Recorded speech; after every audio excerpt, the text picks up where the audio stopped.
या मालिकेच्या आजच्या भागामध्ये आपण पाहणार आहोत. वसुआत्या काव्याला ओरडत असते. वसुआत्या म्हणत असते, ही स्वतः आगीतून मात्र बाहेर आली आणि आमच्या पार्थला आगीत ढकलून मोकळी झाली. ग का सगळे मोहिते तुम्ही आमच्या जीवावर उठलायत? आधी तुमचा तो बाप आणि आता तुम्ही दोघी जणी. यावर नंदिनी जोरानेच गप्प असं म्हणते. नंदिनी म्हणते, अहो काय प्रसंग आहे आणि तुम्ही काय बोलताय? कृपा करून आता पुढे एक शब्द सुद्धा बोलू नका आणि वाटेल ते चुकीचे अर्थ काढू नका तुम्ही, नाहीतर मग मी आणि काव्या आम्ही दोघी सुद्धा गप्प बसणार नाही. यावर वसुआत्या म्हणते, काय बोललीस तू? नंदिनी काहीही बोलत नाही. विक्रम नंदिनीला म्हणत असतो, नंदिनी बोल, तू बोल. विक्रम म्हणतो, दरवेळी तोच विषय उघडत बसायचा, तोंडाला येईल ते बरळत बसायचं.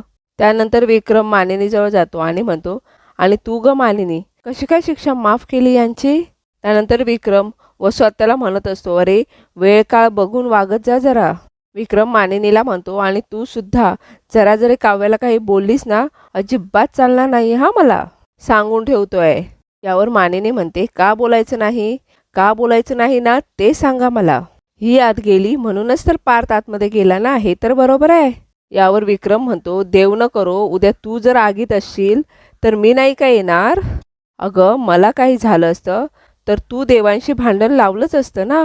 मग तेच आपल्या पार्थने केलं तर मग त्याचं खापर तू काव्यावरती का फोडतेस? हे बघ मानिनी, तुझं हे असं बोलणं वागणं जर पार्थने ऐकलं ना तर त्याला सुद्धा हे अजिबात आवडणार नाही, लक्षात ठेव.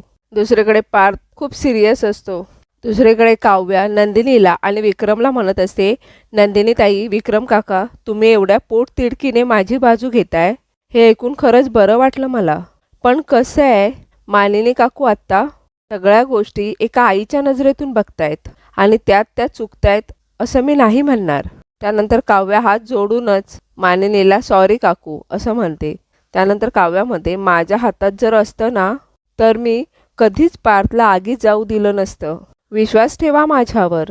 फक्त माझं एवढंच म्हणणं आहे की आता आपण इथे वाद घालत बसायला नको. आपल्याला सगळ्यांना पार्थची जास्त काळजी आहे, आपण तिथे जाणं जास्त गरजेचं आहे. त्यानंतर काव्या नंदिनीजवळ जाते आणि म्हणते, ए ताई, मी पार्थला डबा घेऊन येते, त्यानंतर तू येशील ना माझ्याबरोबर हॉस्पिटलला?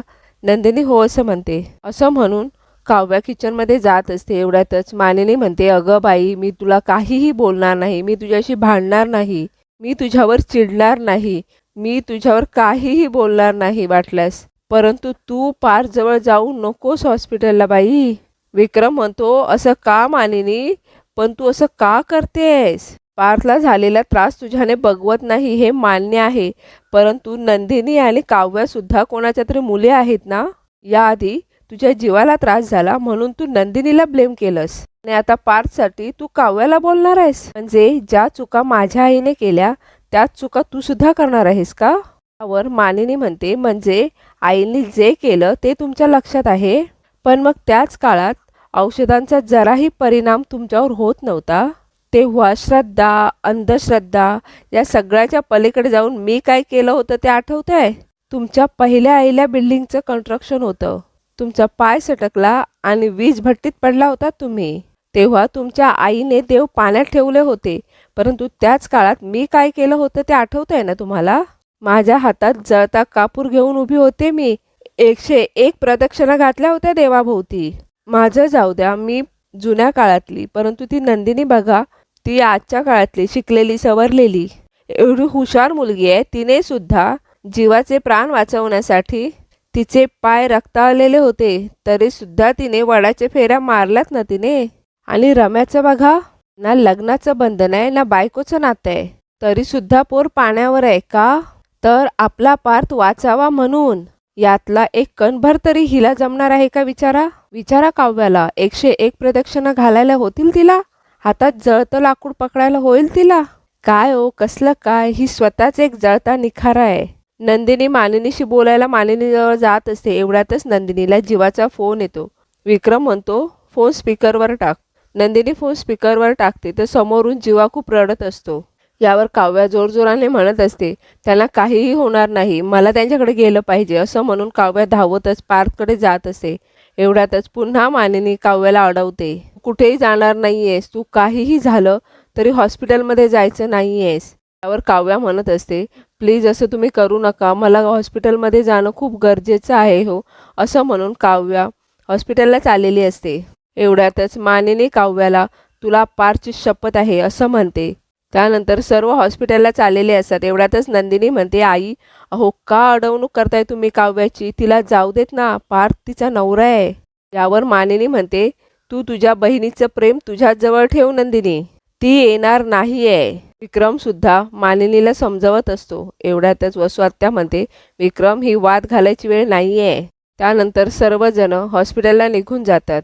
नंदिनी तेथेच थांबते आणि काव्याजवळ येते. काव्या नंदिनीला विचारते, का थांबलीस? नंदिनी म्हणते, तुझ्यासाठी वेडे, हे सगळं काय होतंय तुझ्या बाबतीत, मला काही करता येत नाहीये, मला खरंच खूप वाईट वाटतंय या सगळ्याचं.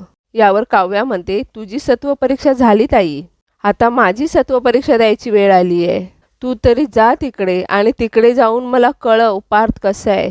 नंदिनी, हो तू काळजी घे, मी तुला कळवते नक्कीच असं म्हणते. त्यानंतर काव्या नंदिनीला मिठी मारते आणि रडू लागते. दोघेही खूप रडत असतात. त्यानंतर नंदिनी तेथून निघून जाते.